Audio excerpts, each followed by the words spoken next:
Милениумскиот крст повторно блесна со комплетно нов систем за осветлување. Главното обележје на Скопје доби нов и посовремен изглед.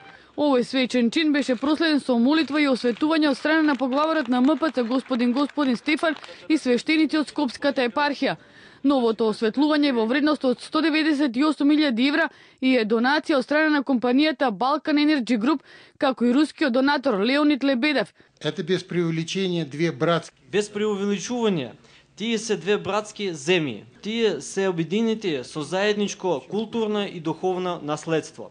А тоа наследство во голема мера се должи на дејноста на светите браќа Кирил и Методиј, големите просветители и проповедници, кои се многу почитувани како во Македонија, така и во Русија.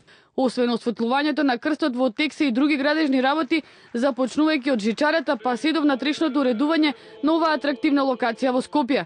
Од страна на владата, градската власт и ЈСП Скопје одвоени се над 1 милион евра за комплетно завршување на овој проект. Денес Милениумскиот крст, кој е символ на градот Скопје и една од главните атракции на градот, на наше заедничко задоволство, добива еден нов лик, кој оддалеку ќе се препознава по својата величенственост. За таа цел, владата на Република Македонија, заедно со градот Скопје, заедно со ЈСП Скопје, издвоивме вкупно 66 милиони денари за негова целосна реконструкција. Делумна демонтажа на постоечкиот лифт, како и негова замена со нов панорамски и застаклен лифт. Почнато е водоснабдувањето на Милениумскиот крст, во фаза изградба на водоводна инсталација од бунарот до Милениумскиот крст, како и довршување на активностите околу изградбата на бунарот.